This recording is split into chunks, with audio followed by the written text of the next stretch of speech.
सतगुरुदेव की जय। सर्वसंगत से प्रार्थना है, सत्संग प्रारंभ हो रहा है। कृपया सत्संग स्थल पर शांतिपूर्वक विराजमान होकर के श्रद्धा से सत्संग सुने। परमेश्वर की प्यारी आत्माओं से पुनर्निवेदन है, सत्संग प्रारंभ हो रहा है। कृपया सत्संग स्थल पर शांतिपूर्वक विराजमान होकर के श्रद्धा से सत्संग सुने। सत सही।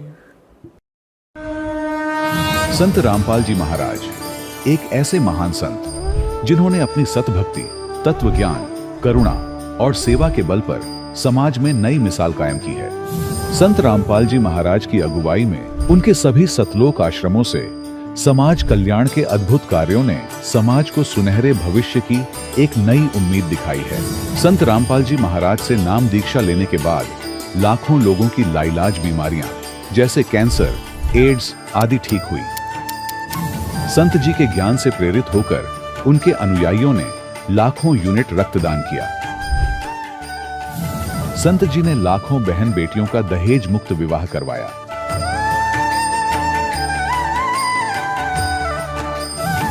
संत जी ने लाखों लोगों का नशा छुड़वाया, करोड़ों उजड़े परिवार बसे। संत जी के आश्रमों में समागम के दौरान निःशुल्क नेत्र चिकित्सा, दंत चिकित्सा प्रदान की जाती है। संत रामपाल जी महाराज द्वारा समय समय पर पर्यावरण संरक्षण के उद्देश्य से बड़े स्तर पर वृक्षारोपण किया जाता है।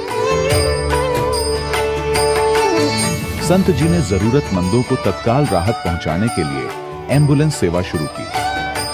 संत जी अपने अनुयायियों को देहदान के लिए प्रेरित करते हैं, जिससे मानवता की सेवा और चिकित्सा क्षेत्र में सुधार हो सके। संत रामपाल जी महाराज के सभी आश्रमों में हर रोज निःशुल्क भंडारा आयोजित किया जाता है, जहां हर वर्ग, हर जाति और हर धर्म के लोग एक साथ बैठकर भोजन करते हैं।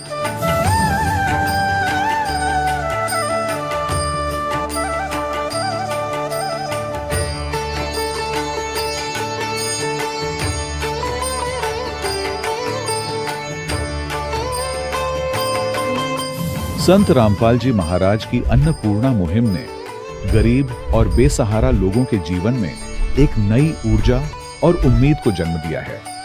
घर घर खाद्य सामग्री और जरूरी मदद पहुंचाकर संत रामपाल जी महाराज ने लोगों को दुख और मजबूरी से लड़ने की ताकत प्रदान की है।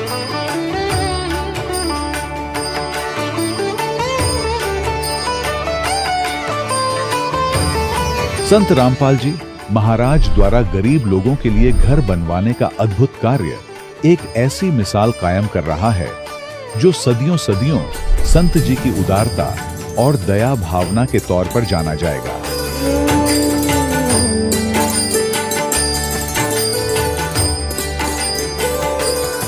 संत रामपाल जी महाराज के आश्रम में हजारों बुजुर्गों को सम्मान और प्यार के साथ जीवन जीने का अवसर मिलता है। उनके खाने, रहने और स्वास्थ्य की पूरी जिम्मेदारी संत रामपाल जी महाराज उठाते हैं। अनाथ बच्चों के लिए संत रामपाल जी महाराज के सभी आश्रम किसी वरदान से कम नहीं। यहाँ उन्हें शिक्षा, संस्कार और भविष्य के लिए बेहतर अवसर प्रदान किए जाते हैं। चाहे बाढ़ हो, भूकंप या महामारी, संत रामपाल जी महाराज और उनके अनुयायी हमेशा ही जरूरतमंदों के लिए सबसे आगे खड़े रहते हैं। कोविड महामारी के दौरान संत रामपाल जी महाराज के आश्रमों से करोड़ों लोगों के लिए भोजन, दवाइयां और जीवन रक्षक सामग्रियां उपलब्ध कराई गई। चाहे गरीब की मदद हो या किसी शोषित और पीड़ित वर्ग के हक और सम्मान की लड़ाई, संत रामपाल जी महाराज ने हमेशा ही उनकी दबी आवाज को सरकारों तक पहुंचाया है और उन्हें उचित न्याय दिलवाने में अहम भूमिका अदा की है।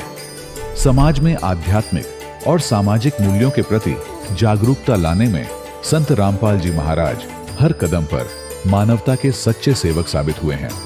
संत रामपाल जी महाराज का जीवन हमें सिखाता है कि सच्ची सेवा वही है जो निस्वार्थ भाव से की जाए। आइए हम भी इस महान सेवा के कार्य में इस महान संत से जुड़ें और संत रामपाल जी महाराज से नाम दीक्षा लेकर अपने जीवन को धन्य बनाएं।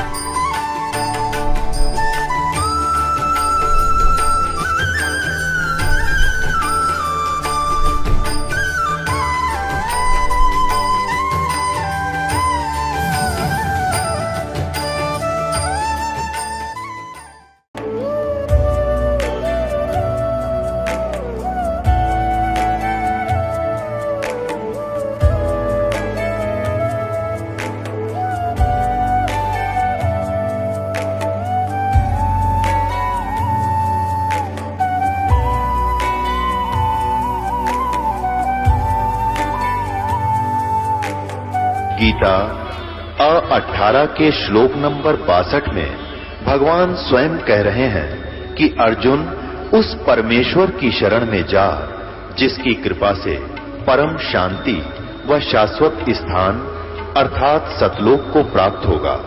वो परमेश्वर कौन है, कहां है, कैसा है, जानने के लिए कृपया अवश्य सुनिए जगत गुरु तत्वदर्शी संत रामपाल जी महाराज के अमृत वचन। यूं तो हमारे देश में त्योहारों की एक लंबी फहरिस्त है और हर त्योहार के पीछे कोई न कोई कहानी, कोई न कोई मकसद जुड़ा होता है। लेकिन क्या आज उन मकसदों को भी जंग लग गया है? क्या त्योहार अब सिर्फ कैलेंडर पर लिखी एक तारीख बनकर रह गए हैं जिनकी आत्मा कहीं खो गई है? आज हम बात करेंगे भारत के सबसे बड़े त्योहार दिवाली की। वही दिवाली जो हर साल कार्तिक मास की अमावस्या को मनाया जाता है। हम सब इस दिन सुख समृद्धि और रिद्धि सिद्धि के लिए माता लक्ष्मी और गणेश की पूजा करते हैं। पर सवाल यह है कि क्या यह समृद्धि अब सिर्फ बाजार के डिस्काउंट और EMI स्कीम्स तक सिमट कर रह गई है? जिस पर्व का मकसद भीतर का अंधकार मिटाना था, वो अब दिखावे और कान फाड़ देने वाली आतिशबाजी के धुएं में क्यों गुम हो गया है? और ये सिलसिला सिर्फ दिवाली पर नहीं रुकता। इसके ठीक बाद आने वाले गोवर्धन पूजा और भाई दूज जैसे पर्व तक जारी रहता है। तो आज के इस स्पेशल एपिसोड में हम इन्हीं त्योहारों की खोई हुई आत्मा को टटोलने की कोशिश करेंगे और इनसे जुड़े कुछ बुनियादी सवालों के जवाब ढूंढेंगे। तो चलिए शुरू करते हैं पहले सवाल से। सवाल 1, आखिर हम दिवाली मनाते क्यों हैं? कहने को तो हर त्योहार किसी न किसी धार्मिक कथा से जुड़ा होता है। एक कहानी जो हमें बताई जाती है, सुनाई जाती है ताकि हम उसे समझ सकें।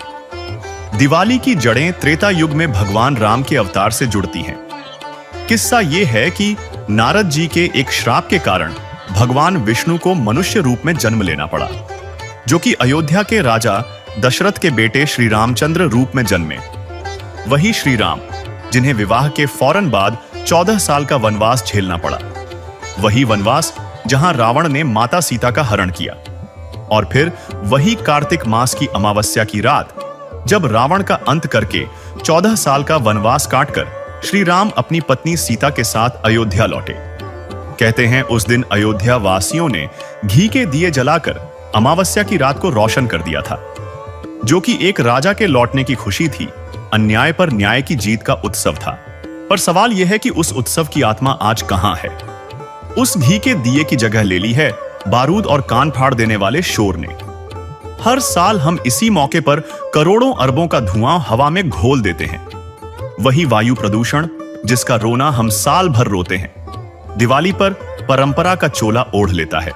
अस्पतालों में जले हुए बच्चों की लाइनें लगती हैं, कई अपनी आंखें गंवा देते हैं, न जाने कितने घरों में आग लग जाती है। 7 साल के बच्चे के हाथ में पटाखा फूट गया, जिससे उसके हाथ और आंख पर काफी गंभीर चोट आई। क्या हुआ, कैसे लगा?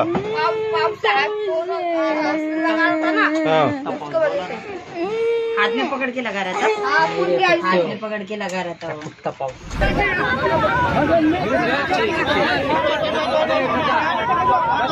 लगभग 1 घंटा हो गया। व्यवस्था जो है ना बहुत ही लचर पचर है, बिकॉज यहाँ पे जो है ना काफी ज्यादा। दिल्ली, पुणे, सागर, पटना, जालौन, सुपौल, किशनगंज, ये तमाम वो शहर हैं जहां दिवाली की रात कयामत की रात बनकर आई। बांसवाड़ा के खांडू कॉलोनी क्षेत्र में दिवाली की तैयारियों के बीच एक हादसे में 9 वर्षीय बच्चा फटाका फोड़ते समय झुलस गया। पुडुचेरी में दिवाली के दिन एक दर्दनाक हादसे की तस्वीरें सामने आई हैं। स्कूटर पर पटाखे लेकर जा रहे एक पिता और उनके 7 साल के बेटे की मौत हो गई। स्कूटर पर ले जा रहे पटाखे में जबरदस्त धमाका हो गया, जिससे दोनों की मौके पर ही मौत हो गई। ये हादसा पुडुचेरी विल्लुपुरम सीमा पर कल दोपहर में हुआ और ये पूरी घटना वहां लगे एक सीसीटीवी कैमरे में कैद हो गई। इस घटना का वीडियो सोशल मीडिया पर वायरल हो रहा है।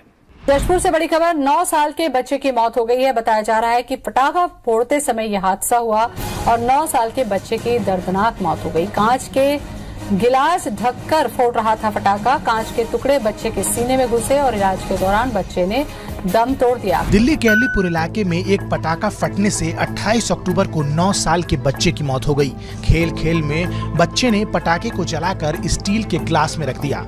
पटाखा फटते ही ग्लास का एक हिस्सा बच्चे के शरीर में घुस गया, जिसकी वजह से उसकी मौत। दिवाली से 2 दिन पहले केरल में बड़ा हादसा हुआ है। जी हां, बड़ा हादसा हो गया केरल में। केरल के कासरगोड में धमाका हुआ। आतिशबाजी के दौरान यह हादसा हुआ। पटाखा गोदाम तक चिंगारी पहुंच गई। हादसे में 150 लोग घायल हुए हैं, 8 लोग गंभीर झुलसे हैं, जख्मी। ये देखिए तस्वीरें, भयंकर ब्लास्ट की तस्वीरें सामने आई हैं, जैसे कोई बम फटा। दिवाली से 2 दिन पहले केरल में बड़ा हादसा हो गया है। केरल के कासरगोड में यह धमाका हुआ, जबरदस्त ब्लास्ट हो जाता है। आतिशबाजी के दौरान पटाखा गोदाम तक चिंगारी पहुंच जाती है और पूरा इलाका दहल जाता है, थरथरा जाता है, कांप उठता है। पटाखा गोदाम तक चिंगारी पहुंची और भयंकर ब्लास्ट हुआ, जैसे कोई मिसाइल वहां पर गिरी हो, बम फटा हो। हादसे में 150 लोग घायल हो गए, जख्मी हो गए।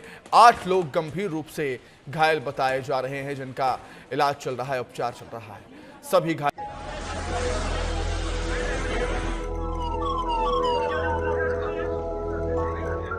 जैसलमेर में हुए बस हादसे ने एक परिवार की सारी खुशियां छीन ली।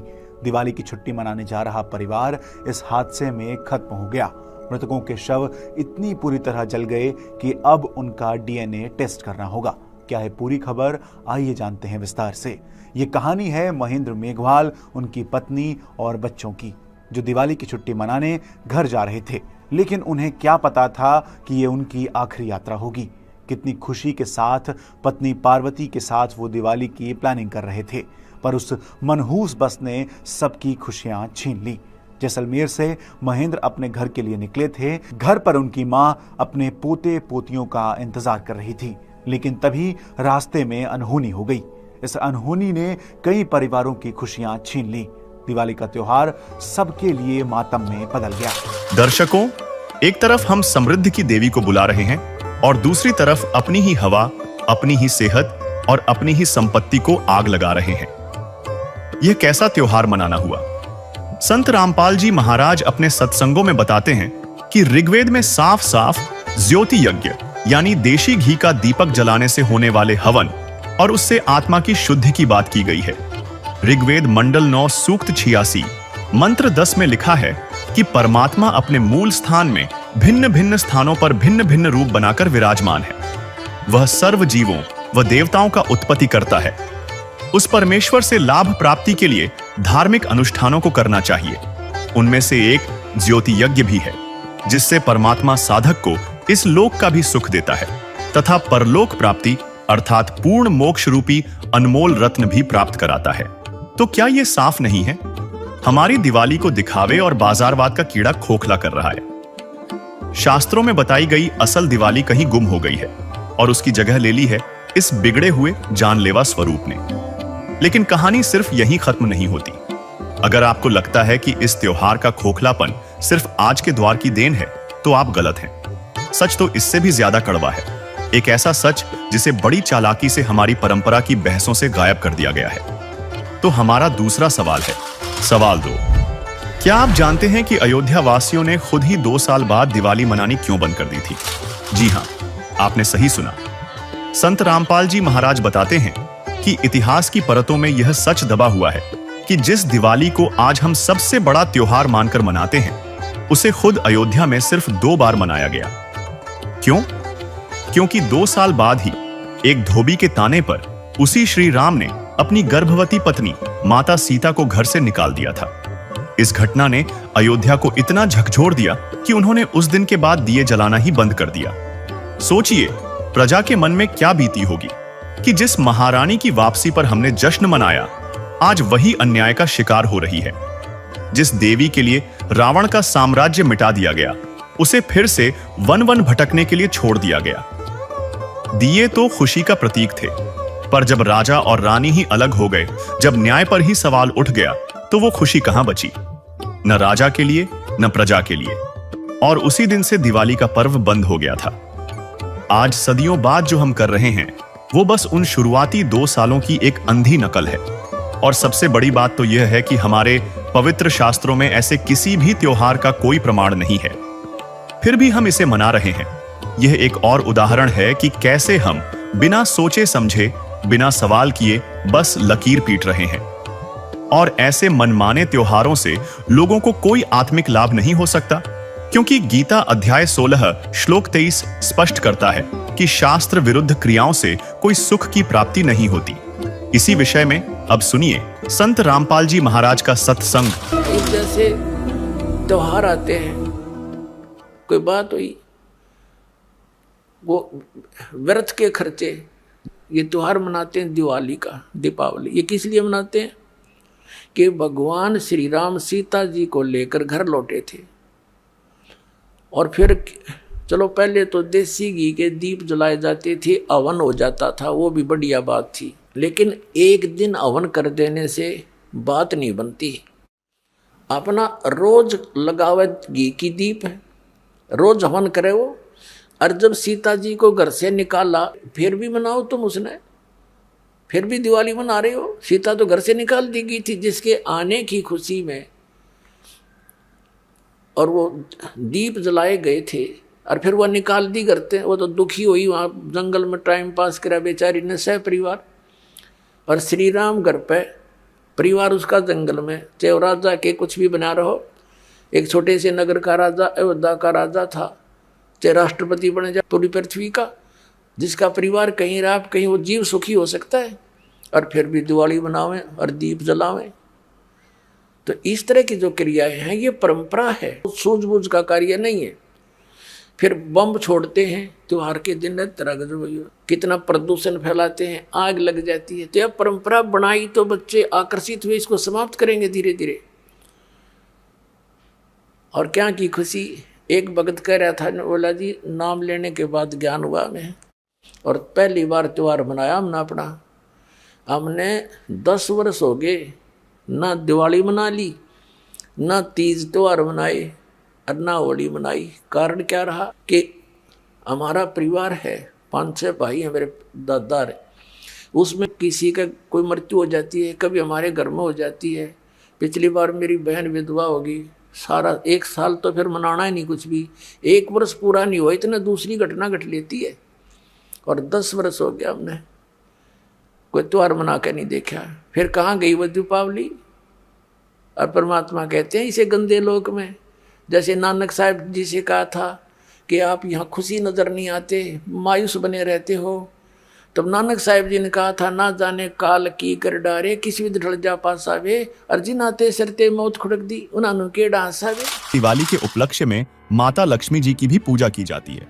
यानी दीपावली का जो त्योहार मनाया जाता है उसमें विशेष तो लक्ष्मी जी की ही पूजा होती है, और बाकी तो राम का दिखावा होता है एक दीपक लगाकर। दर्शकों, श्री रामचंद्र जी श्री विष्णु जी ही थे, और माता सीता जी स्वयं माता लक्ष्मी जी ही थीं। जब श्री राम जी व माता सीता जी वनवास से वापस अयोध्या आए थे, तब उनके आने की खुशी में घर घर में घी के दीप जलाकर खुशी मनाई गई थी। दर्शकों, 2 वर्ष बाद किसी कारण से माता सीता जी यानी माता लक्ष्मी जी को घर से बाहर भगवान श्री रामचंद्र जी यानी श्री विष्णु जी ने निकाल दिया। उसने वन में कष्टमय जीवन जिया। माता सीता जी ने आजीवन कष्ट उठाए। उसके बाद अयोध्या नगरी में मातम छा गया था। दीपावली नहीं मनाई गई। विचार करो, दिवाली के दिन लक्ष्मी जी की पूजा की जाती है, क्या उसके वन में जाने की खुशी में मनाई जा रही है? कुछ तो विवेक से काम लो। दूसरी बात, श्री रामचरितमानस यानी रामायण ग्रंथ की रचना श्री तुलसीदास जी ने श्री रामचंद्र जी के जन्म के लाखों वर्ष बाद अब कलयुग में विक्रमी संवत 1631 यानी सन 1574 ईस्वी में लिखा था। इसके बाद श्री राम जी की कथा फिर से प्रकाश में आई है। लगभग 100 वर्ष से यानी सन 1924 ईस्वी के बाद दीपावली का पर्व हिंदुओं के अंदर फिर से प्रचलन में आया। विचार करें, द्वापर युग में श्री कृष्ण जी हुए। कहीं प्रमाण दिखा दो कि श्री कृष्ण जी ने या द्वारिका वासियों ने या वृंदावन वासियों ने या मथुरा वासियों ने कभी दीपावली का त्योहार मनाया हो। दर्शकों, इसका कहीं प्रमाण नहीं है कि उन्होंने ऐसे किया हो। इससे स्पष्ट हो जाता है कि ये अब मनमुखी लोगों द्वारा मनमाना आचरण करके केवल प्रदूषण फैलाया जा रहा है। इसलिए ये दीपावली का त्योहार मनाना व्यर्थ है, इसमें कोरा प्रदूषण फैलाना ही है। श्री विष्णु जी यानी श्री राम जी तथा माता लक्ष्मी यानी माता सीता जी के कष्टमय जीवन को याद करते हुए इस काल के लोक से निकलकर सतलोक यानी गीता अध्याय 18 श्लोक 62 में बताए सनातन परम धाम को प्राप्त करने के लिए साधना करनी चाहिए। इस कथा यानी रामायण का यह निष्कर्ष निकलता है। हम संत रामपाल जी महाराज के शिष्य संत रामपाल जी महाराज द्वारा बताई गई वो सत साधना करते हैं, जिसमें श्री लक्ष्मी जी, श्री विष्णु जी और सभी इन 5 मुख्य देवताओं की साधना करते हैं। इन्हें डेली याद करते हैं, इनके दुख को हम शेयर करते हैं और भगवान से डरकर हम प्रतिदिन सुबह शाम देशी घी के दीप जलाते हैं ताकि प्रदूषण खत्म हो, क्योंकि हवन से प्रदूषण खत्म होता है। हम श्री लक्ष्मी जी, श्री विष्णु जी और सभी मुख्य देवताओं को सदा याद करते हैं। और ये लोग एक दिन ड्रामा करते हैं। इसके करने से न कोई धार्मिक लाभ और न ही कोई वातावरण में शुद्धता। हम जो साधना करते हैं उससे धार्मिक लाभ के साथ साथ भगवान की डेली याद बनी रहती है। ये कष्ट याद रहते हैं जो ऐसा कष्टमय जीवन जिया महापुरुषों ने, देवियों ने, देवताओं ने। उस डर से हम भक्ति करते हैं। हमें कभी भूल नहीं पड़ती तो हम निवेदन करते हैं कि पूरा हिंदू समाज ये नाटकबाजी छोड़कर संत रामपाल जी महाराज द्वारा बताई साधना करो और अपना जीवन सफल करो। सवाल नंबर 3। चलिए मान लिया कि पटाखे और दिखावा गलत है, पर दिवाली पर जो सुख समृद्धि के लिए माता लक्ष्मी और गणेश जी की पूजा होती है, क्या उससे भी कोई फायदा नहीं होता? आखिर यही तो इस त्योहार का सबसे बड़ा मकसद बताया जाता है। दर्शकों, यही तो सबसे बड़ा झोल है। हम सब जानते हैं कि माता लक्ष्मी भगवान विष्णु की पत्नी है और श्री गणेश भगवान शिव के पुत्र। अब जरा इनके अधिकार क्षेत्र को समझिए। हमारे ही पवित्र ग्रंथ इस पूरी मान्यता की पोल खोलते हैं। श्रीमद् देवी भागवत के 3 स्कंध में एक प्रसंग है जहां खुद भगवान विष्णु और भगवान शंकर अपनी माता आदिशक्ति दुर्गा की स्तुति कर रहे हैं। और जानते हैं वे क्या कह रहे हैं? वे स्वीकार कर रहे हैं कि वे भी कर्म के विधान में बंधे हैं और किसी की किस्मत से ज्यादा उसे कुछ नहीं दे सकते। श्रीमद् देवी भागवत 3 स्कंद।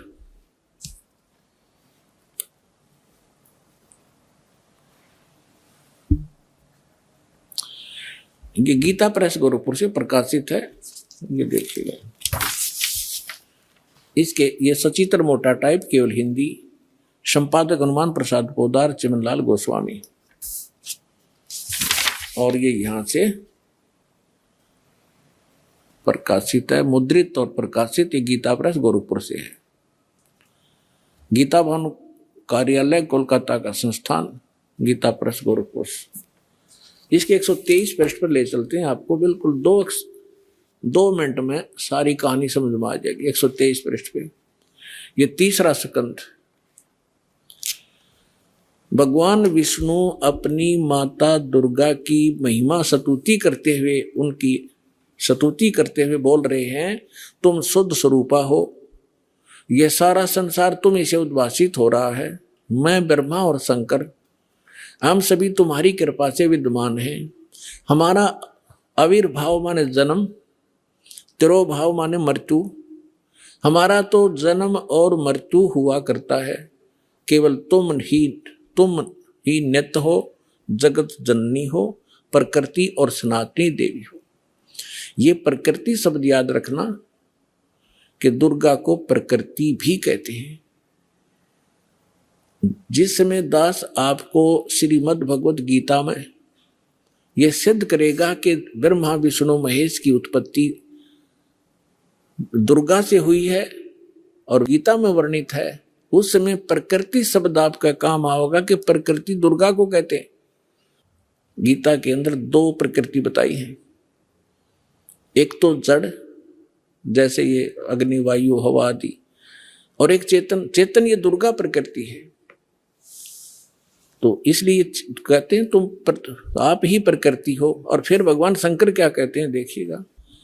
भगवान शंकर बोले, देवी यदि महाभाग विष्णु तुम्ही से प्रकट हुए हैं, उनके बाद उत्पन्न होने वाले ब्रह्मा भी तुम्हारे बालक हुए, फिर मैं तमोगुणी लीला करने वाला, क्या मैं तमोगुणी लीला करने वाला शंकर क्या तुम्हारी संतान नहीं हुआ? अर्थात मुझे भी उत्पन्न करने वाली तुम ही हो शिवे। संपूर्ण संसार की सृष्टि करने में तुम बड़ी चतुर हो। इस संसार की सृष्टि, स्थिति और संहार में तुम्हारे गुण सदा समर्थ हैं। उन्हीं तीनों गुणों से उत्पन्न हम ब्रह्मा विष्णु एवं शंकर नियमानुसार कार्य में तत्पर रहते हैं। अपनात्माओं, इस पवित्र पुराण के चंद पंक्तियों ने 4-5 कंसेप्ट क्लियर कर दिए। नंबर 1, ब्रह्मा विष्णु महेश की जन्म मृत्यु होती है, ये अविनाशी नहीं है। दूसरा ये कर दिया कि दुर्गा प्रकृति को कहते हैं। तीसरा ये हो गया कि प्रकृति दुर्गा इनकी मां है। और चौथा ये हो गया कि रजगुण ब्रह्मा है, सतगुण विष्णु, तमगुण शिव जी। और पांचवा ये हो गया कि ये भगवान केवल वर्क डन दे सकते हैं, जैसा जिसका कर्म है इसमें ये कोई परिवर्तन नहीं कर सकते, ये इससे सिद्ध हो। अब आप खुद सोचिए, ये तो वही बात हो गई कि मिनिस्ट्री में बैठे बड़े अफसर खुद कह रहे हैं कि उनके हाथ में कुछ नहीं है, सब ऊपर से तय होता है। तो जब खुद विष्णु जी और शिव जी हमारे कर्मों में फेरबदल नहीं कर सकते, तो उनकी पत्नी और उनके पुत्र हमारी किस्मत को कैसे बदल सकते हैं? इससे यह शीशे की तरह साफ हो जाता है कि इनकी पूजा से भी हमें उतना ही मिलता है जितना हमारे कर्मों में पहले से लिखा है। एक दाना कम नहीं, एक दाना ज्यादा नहीं। लेकिन हमारे ही सदग्रंथों में एक ऐसी परम शक्ति का भी वर्णन है, एक ऐसे सुप्रीम अथॉरिटी का जिक्र है जो कर्म के इस विधान को भी बदल सकता है, जो हमें किस्मत से भी ज्यादा दे सकता है। इसीलिए उसे बंदी छोड़ और पापनाशक कहा गया है। वो कौन है? अब सुनिए संत रामपाल जी महाराज का अनमोल सत्संग। तो हमने अभी तक न तो सत्यनारायण का ज्ञान था और न ही सतलोक का। गीता जी अध्याय नंबर 18 के श्लोक नंबर 62 में कहा कि अर्जुन तू सर्वभाव से उस परमेश्वर की शरण में जा, उसकी कृपा से ही तू परम शांति को और सनातन परम धाम को प्राप्त होगा।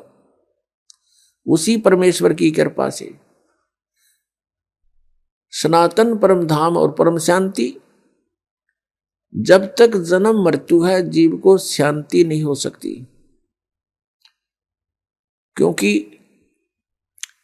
इस पृथ्वी पर आप किसी भी जीव को देख लो, किसी को भी चैन नहीं है। हम राजा लोगों को ये समझते थे ये बड़े सुखी हैं, इन जैसा दुखी धरती पर इंसान नहीं। ये सत्कर मान लें। अब इनके बस की बात नहीं, ये राज ना करें क्योंकि इनके भाग में लिख रखे हैं, इसकी इनकी किस्मत है, पिछले पुण्य है। उन पुण्यों के प्रतिफल में उनको ये समस्या मिली हुई है। देखो, एक छोटे से परिवार का एक मुखिया होता है जिसमें 5-7 सदस्य होते हैं। उनकी व्यवस्था में वो कितना दुखी रहता है। किसी कोई बीमार हो गया, किसी के कपड़े लेने हैं, किसी की फीस भरनी है, फिर विवाह के योग्य हो गए, विवाह ना हुआ तो चिंता होगी, तो फिर आगे मनमाने और समस्या, पुत्र ना हुए उनका तो समस्या। तो कहने का भाव ये है, वो एक ही छोटे से परिवार के पोषण में रात को भी सपने में भी दुखी रहता है। और राजा तो एक बहुत बड़े क्षेत्र का मुखिया बन जाता है, पिता बन जाता है। राजा प्रजा का पिता होता है और उसको कितनी चिंता रहती है, कहीं फ्लड आ गया है तो राजा को धक्कदेसी होगी कि दुर्घटना होगी तो उसी को समस्या होती है। कहीं कुछ बनाना है, कहीं कोई अशांति फैल गई है, कोई एमएलए खिसकन की सोच रहा है तो नींद आवा नहीं। तो यहां कहते हैं परमात्मा के यहां शांति नहीं किसी प्राणी को। राजा लोग, निर्धन तो सोचता है धनवान सुखी, धनवान सोचते हैं कि राजा सुखी। राजा सोचता है कि भाई स्वर्ग में बताओ सुख तो वहां होगा। ये सत्कर मान लेना आप। इन राजा लोगों को सुख नाम की चीज नहीं है, सपने में भी नहीं सुख इनको। और फिर ये सोचते हैं स्वर्ग में सुख है। जिन बकवादों को हम सुख मानते हैं वो सुख नहीं है। परमात्मा कहते हैं झूठे सुख को सुख कहे ये मान रहा मनमोद, ये सकल जबीना काल का कुछ मुख में कुछ कोट। बेटा जाया खुशी हुई बहुत बजाए थाल, ये तो आना जाना लगा हुआ है जो कीड़ी का नाड़।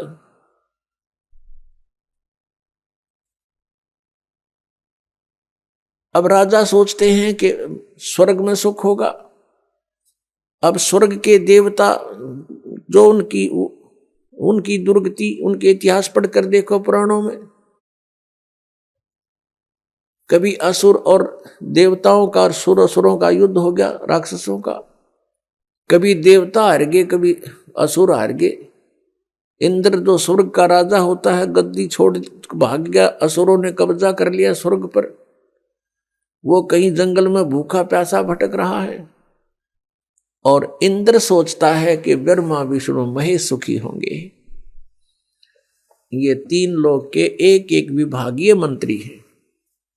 अब ये ब्रह्मा विष्णु महेश कितने सुखी हैं। श्री विष्णु जी के अवतार श्री कृष्ण जी, श्री रामचंद्र जी, श्री रामचंद्र के रूप में राजा दशरथ के घर जन्म जब श्री विष्णु जी का हुआ, युवा हुए, युवा होते विवाह हुआ, विवाह होते ही वनवास हुआ, वनवास से सीता का हरण हुआ, यानी उसकी पत्नी का रावण उठा ले गया, और फिर रावण के साथ युद्ध हुआ। पुण्यात्माओं, करोड़ों व्यक्ति मारे गए वहां पर। तब सीता की वापसी हुई। वापसी आने पर बड़ी खुशी बनाई, नगरी में दीप जलाए गए घी के। सीता के वापस, श्री राम के वापस आने पर, सीता लौटा लाने पर, और कुछ दिनों के बाद सीता जी का निष्कासन कर दिया श्री रामचंद्र जी ने स्वयं ही।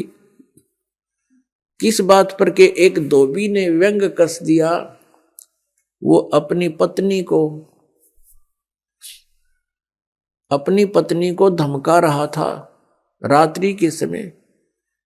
वो किसी उस आपस में कहा सुनी होने से उस धोबी की पत्नी घर से बाहर चली गई थी कहीं अपने रिश्तेदारी में। फिर वो वापस लेकर आया तो उसको धमका रहा था कि मैं तुझे घर नहीं रखूंगा, तू 3 दिन कहाँ रही, मैं दशरथ के पुत्र जैसा नहीं हूं जो वहां पर 12 वर्ष तक रावण के पास रही, उसको फिर घर ले आया। उधर से श्री रामचंद्र जी राजा थे अयोध्या के। पहले राजा लोग अपनी प्रजा के दुख सुखों को स्वयं ही जाना करते थे, रात्रि के अंदर वेश बदल कर घूमा करते थे। ये बात जब देखा कि किस घर में क्या आवाज आ रही है, वहां खड़ा होकर सुना, तब उसने सुनने को मिला कि मैं उस राजा दशरथ के पुत्र रामचंद्र जैसा नहीं हूं जो रावण के पास उसकी पत्नी रही और उसको घर में रखे हुए है, तो सुबह निकल जाना यहां से। इस बात को सुनकर ही श्री रामचंद्र जी ने सीता जी को निष्कासित कर दिया, निकाल दिया घर से, कि नगरी के लोग मेरे ऊपर व्यंग कस रहे हैं और मैं ये बात नहीं सुन सकता। पुण्यात्माओं, जब सीता जी को रामचंद्र जी लाने लगे, रावण का वध करके लंका का राज्य विभीषण को देकर, तब श्री रामचंद्र जी ने कहा था कि मैं तेरी परीक्षा लूंगा और यदि परीक्षा में सफल होगी तो मैं ले चलूंगा, नहीं तो नहीं ले चलूंगा। मैं तुझे अग्नि में जलाऊंगा, यदि तू अग्नि में जल गई तो समझूं तेरी कि तू कलंकित थी, तू रावण को समर्पित हो चुकी थी, और यदि अग्नि में तू नहीं जली तो मैं निष्कलंक जानूंगा, तब तुझे ले चलूंगा। ऐसा ही किया गया। सीता को अग्नि में बैठा दिया और हजारों की संख्या में दर्शक थे। सीता जी नहीं जली और सब ने कहा कि भगवान निष्कलंक है, माई निष्कलंक है, और इतनी कठोर परीक्षा लेकर के वापस अपने घर लाया था। और फिर एक व्यक्ति के कहने से श्री रामचंद्र जी ने उसको निकाल दिया, अपनी पत्नी को। तो कहाँ गई वो उसका अपना जजमेंट? तो ऐसे ये राजा के योग्य भी नहीं थे ये लोग, और हम इनको भगवान मान रहे थे। एक गर्भवती औरत को अपनी को घर से बाहर निकाल देता है, कहीं मरो कहीं जाओ, कोई बात थी यार? फिर परीक्षा लेने की क्या जरूरत थी? और क्यों इतनी दुनिया मरवाई, फिर छोड़ देता रहे, रावण के पास ही रहती हो। पुण्यात्मा, यहां का राजा काल भगवान है और ये नहीं चाहता कि यहां के प्राणियों को परमात्मा का पता लग जाए, जिस कारण से इसने इनको भगवान सिद्ध करवा रखा था अपने नकली दूतों के माध्यम से। और फिर क्या होता है लास्ट में, श्री रामचंद्र जी ने अश्वमेघ यज्ञ घोड़ा छोड़ दिया कि पूरी पृथ्वी पर शासन प्राप्त करने के लिए कि इस घोड़े को जो पकड़ेगा वो युद्ध करे मेरे साथ। वो घोड़ा उन्हीं के पुत्रों ने, जो सीता जी ने बाहर जाके जन्म दिया था ऋषि वाल्मीकि की कुटिया में, एक पुत्र गर्भ में था, दूसरा फिर वाल्मीकि जी की मिसअंडरस्टैंडिंग के कारण एक घास से यानी कुसा से, या घास होती है डाब, इससे एक लड़का बनाया था। ये अलग कहानी है, फिर बताएंगे। तो लव और कुश नाम से प्रसिद्ध हुए। लव तो सीता के गर्भ से जन्म हुआ था और कुश को वाल्मीकि जी ने अपनी भक्ति शक्ति से उसको बनाया था। लव और कुश युवा थे, उन्होंने वो श्री रामचंद्र जी का घोड़ा पकड़ लिया। फिर उनका पिता पुत्रों का युद्ध हुआ तो दोनों ने छक्के छुड़ा दिए राम के, और सीता जी फिर भी उनके हाथ नहीं आई और वो पृथ्वी के अंदर समा गई। और श्री रामचंद्र जी ने आकर के सरयू नदी के अंदर, अयोध्या के साथ से बह रही एक सरयू दरिया, उसमें जल समाधि ले ली इसी दुख में। अब श्री कृष्ण जी का इतिहास देख लो। श्री विष्णु जी अवतार श्री कृष्ण जी, श्री राम वाली, श्री रामचंद्र जी के जीवन वाला भोग भोग के वो प्राणी श्री कृष्ण रूप में फिर जन्म हुआ। सारा जीवन दुखी रहा श्री कृष्ण, सारा जीवन जेल में जन्म हुआ, माता पिता कैद में, कभी मामा शत्रु हो गया, कभी पूतना मारने जा रही है, कभी केसी, कभी चाणोर शत्रु हो गया, कभी जरासिंह लड़ने को आ रहा है, कभी शिशुपाल से युद्ध हो रहा है, कवासुनी हो रही है, और कभी फिर कल्यवन आ रहा है। इस दुख में श्री कृष्ण जी ने मथुरा का त्याग कर दिया और ऐसे स्थान पर रहने लगे जहां कोई ना पहुंच सके। समझदार व्यक्ति यही सोचते हैं, राड से बाढ़ अच्छी होती है, झगड़े से बचाव अच्छा होता है। श्री कृष्ण जी उन सबको भी मार सकते थे, क्योंकि वो त्रिलोक के में एक विभागीय मंत्री है, एक विशेष शक्ति होती है प्राणी में, वो उनके अंदर शक्ति थी। लेकिन यही सोचा था कि किस किस ने मारूं, या तो सबकी बुद्धि भ्रष्ट। तो श्री कृष्ण जी ने द्वारका बनाई। समुद्र के बीच में एक टापू था जिसका केवल एक गेट था, द्वारिका, एक द्वार की नगरी। और ये सोच करके वहां यदि इतनी दूर, पहले तो कोई आवेगा नहीं, ऐसे स्थान पर जा रहे हम, और वहां कोई आवेगा युद्ध करने तो हम एक ही तरफ से उसका सामना कर सकते हैं, इसलिए एक गेट था उसका, और बाकी 3 समुद्र था 3 तरफ। तो वहां श्री कृष्ण जी चले गए, अपना अधिकतर सारा ही जीवन वहां व्यतीत किया। यहाँ तो ज्यादा से ज्यादा 18 साल के 20 वर्ष के तक यहाँ रहे थे द्वारका में, और बाकी फिर लगभग 200 वर्ष तक जिए थे श्री कृष्ण जी, और बाकी का समय द्वारका में व्यतीत किया था उन्होंने। तो अब ये जो लोग अनजान संत ऋषि, ये गुरु नकली हमें भ्रमित करते हैं कि द्वारका का उस गोवर्धन का की परिक्रमा करनी चाहिए और वृंदावन अवश्य जाना चाहिए, मथुरा में अवश्य जाना चाहिए, वहाँ हमारे भगवान ने लीला की है, उनके चरण कमल टिके हैं, वहाँ घूमा करते थे, स्नान किया करते थे।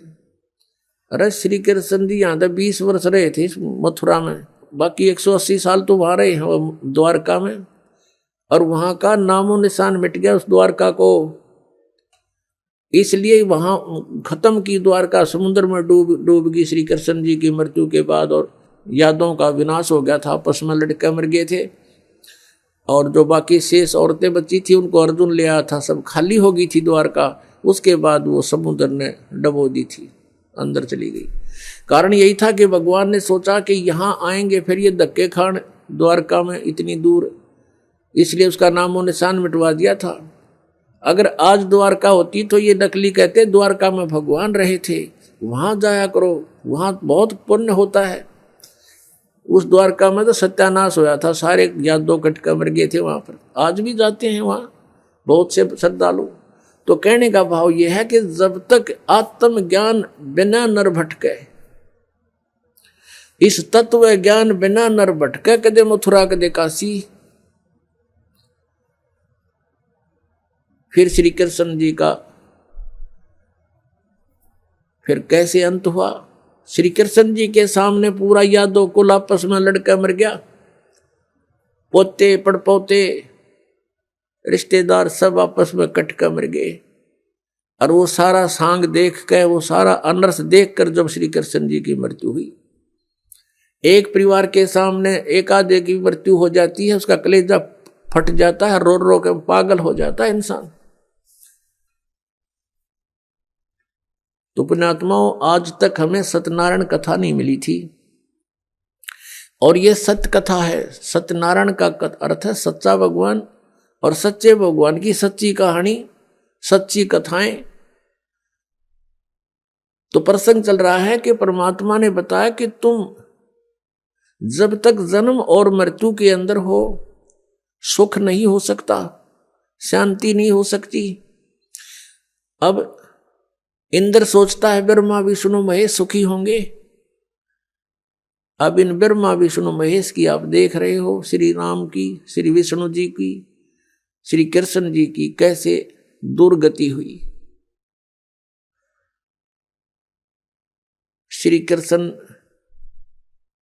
यानी ब्रह्मा विष्णु महेश सोचते हैं कि परमात्मा कोई और है, हम सुखी नहीं है। अब प्रसंग चल रहा है कि सत्यनारायण कथा जो है, सत्यनारायण का अर्थ है अविनाशी परमात्मा।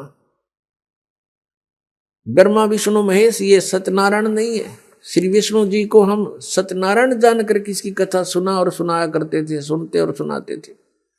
आपको दिखाते हैं कि श्री ब्रह्मा जी, श्री विष्णु जी, श्री शिव जी ये सत्यनारायण नहीं थे, अविनाशी भगवान नहीं थे, ये नाशवान थे, इनकी जन्म मृत्यु होती थी।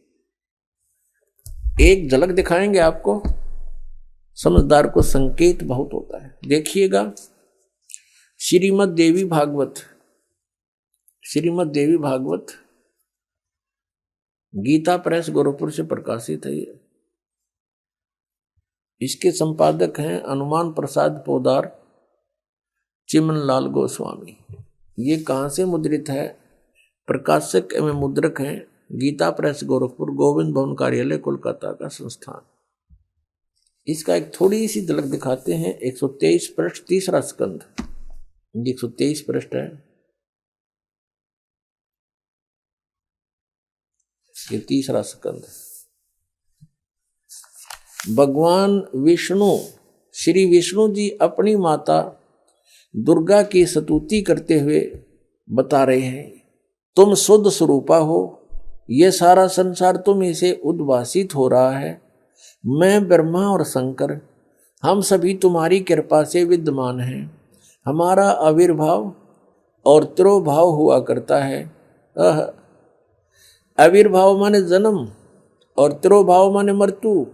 हमारा तो जन्म और मृत्यु हुआ करता है। केवल तुम ही नित्य हो, जगत जननी हो, प्रकृति और सनातनी देवी हो। ये प्रकृति दुर्गा को कहते हैं, ये भी ध्यान रखना, ये गीता जी में काम आओगा आपका। भगवान शंकर बोले, देवी यदि महाभाग विष्णु तुम्ही से प्रकट हुए हैं तो उनके बाद उत्पन्न होने वाले ब्रह्मा भी तुम्हारे बालक हुए। फिर मैं तमोगुणी लीला करने वाला शंकर क्या तुम्हारी संतान नहीं हुआ? अर्थात मुझे भी उत्पन्न करने वाली तुम ही हो। ये स्पष्ट हो गया। शंकर भगवान कहता है कि मैं जब ब्रह्मा भी आपसे उत्पन्न हुआ तो उसके बाद मेरी उत्पत्ति हुई, क्या मैं आपका बच्चा नहीं हुआ? मुझे भी उत्पन्न करने वाली तुम ही हो। शिवे, संपूर्ण संसार की सृष्टि करने में तुम बड़ी चतुर हो। ये शिवे उसी को बोलते हैं, दुर्गा को। इस संसार की सृष्टि, स्थिति और संहार में तुम्हारे गुण सदा समर्थ हैं। उन्हीं तीनों गुणों से उत्पन्न हम, यानी ब्रह्मा, विष्णु एवं शंकर, रजगुण ब्रह्मा, सतगुण विष्णु, तमगुण शिव जी, शंकर भगवान नियमानुसार कार्य में तत्पर रहते हैं। अब इस पवित्र पुराण ने, इस श्रीमद् देवी भागवत पवित्र पुराण ने 4 कंसेप्ट क्लियर कर दिए। एक तो ये कि ब्रह्मा विष्णु महेश नासवान है, इनकी जन्म मृत्यु होती है, ये सत्यनारायण नहीं है। और दूसरा ये हो गया कि दुर्गा इनकी माता है तीनों की। तीसरा ये हो गया कि रजगुण ब्रह्मा, सतगुण विष्णु, तमगुण शिव जी। और चौथा कंसेप्ट ये क्लियर हो गया कि ये केवल नियमित कार्य ही कर सकते हैं, यानी जिसके भाग्य में जो कुछ लिखा है उतना ही दे सकते हैं। दुख है तो दुख ही देंगे, ये उसमें परिवर्तन नहीं कर पाओगे। और सुख है आपके भाग्य में तो उसको भी यदि आप इनकी भक्ति करते हो तो निर्बाध दिला देंगे। लेकिन ये कर्म, आपके कर्म में दुख है तो उसको परिवर्तन नहीं कर सकते। ये किसी भी प्रकार के पाप कर्म दंड का नाश नहीं कर सकते, ना संचित कर्म को नाश कर सकते और न ही ये प्रारब्ध के कर्म का नाश कर सकते। और संचित जो हम कर रहे हैं, जो क्रियावान है, ये भी उसको नहीं बदल सकते। जैसे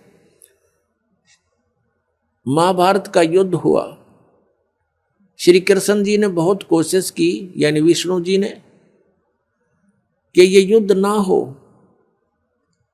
उनकी 100 प्रयत्न करने पर भी युद्ध होकर ही रहा।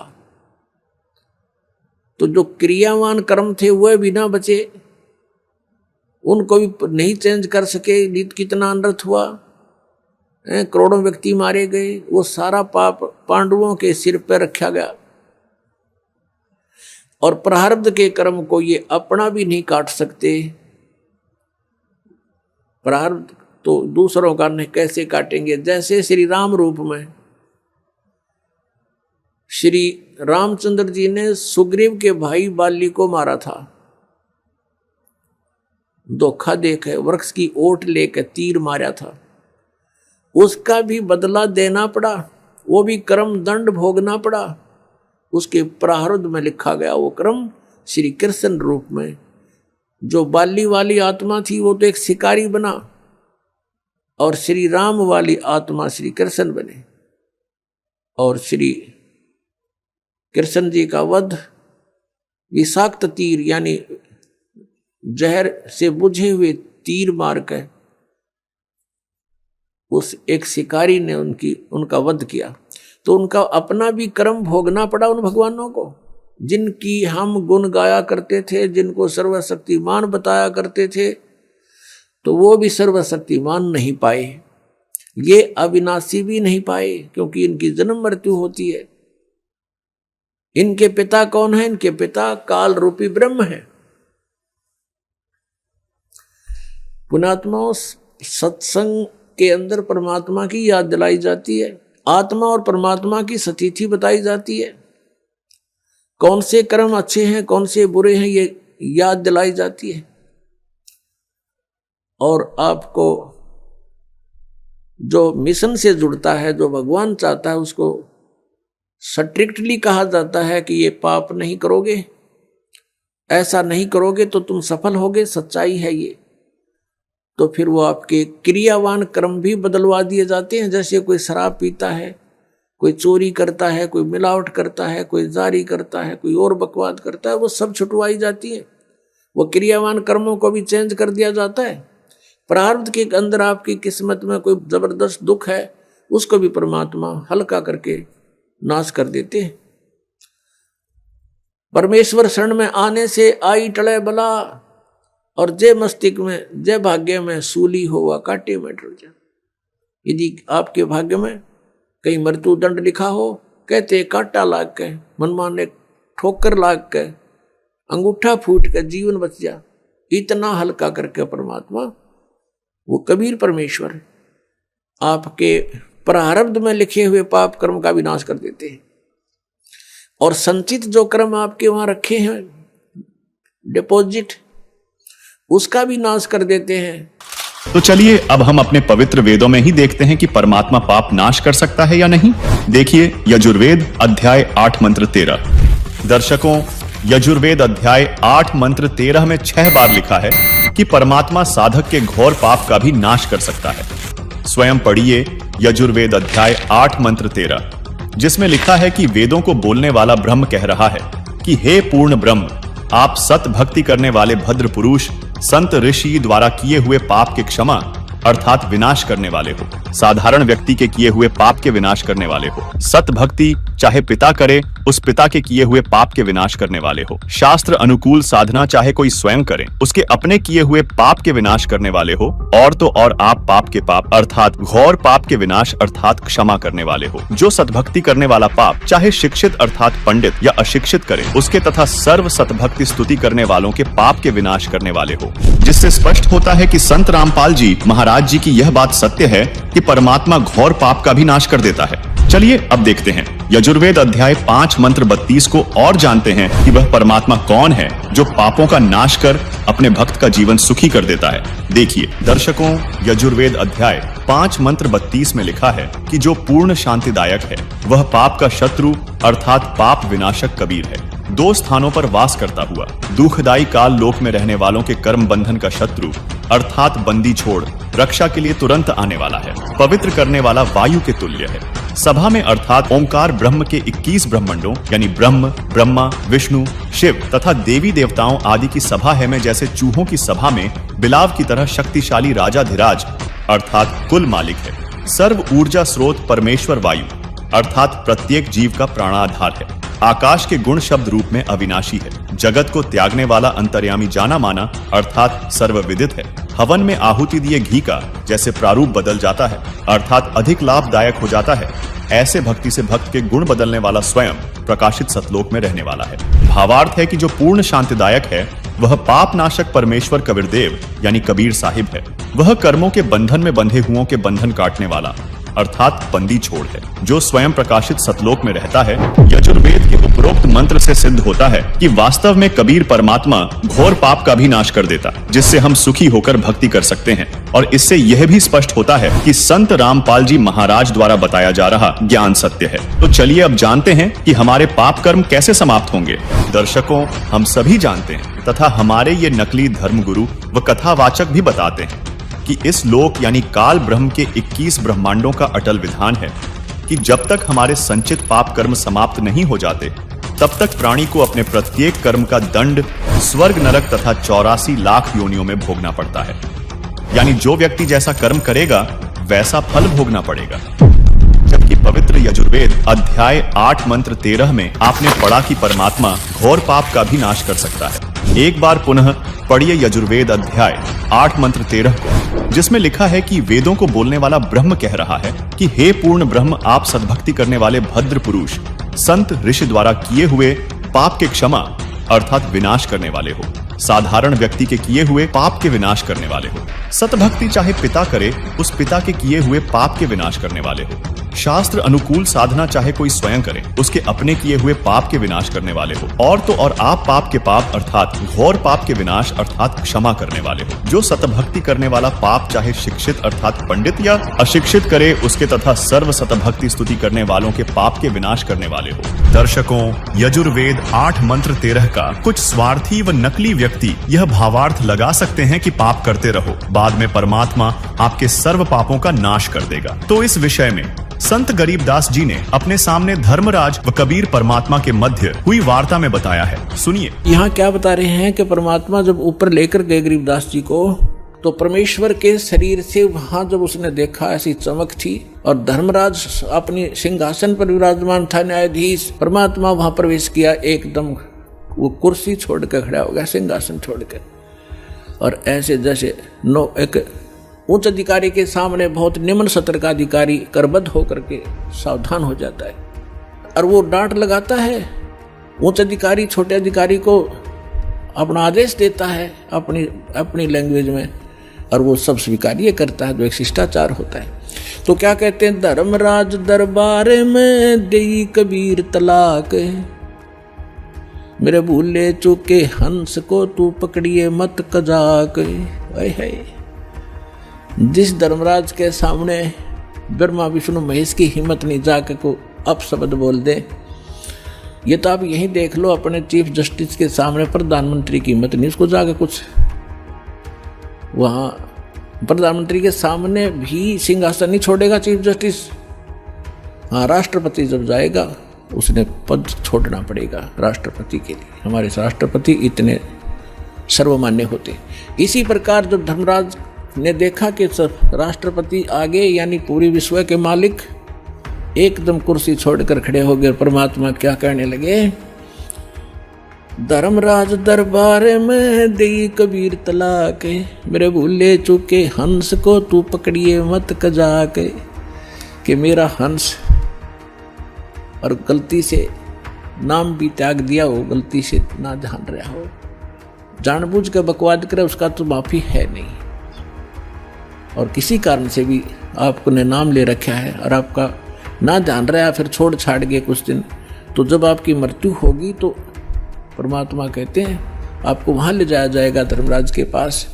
तो क्या कहते हैं, आपने जो 2-4 साल भक्ति कर ली, 2-4 वर्ष संत दास के यथार्थ नाम की, तो इन सभी मंत्रों का जो जाप आप कर रहे हो शरीर के अंदर, ब्रह्मा जी, विष्णु जी, शिव जी, गणेश जी, दुर्गा जी का, इनकी बहुत सी भक्ति संग्रहित हो जाती है, क्योंकि ये बहुत गजब का मंत्र है।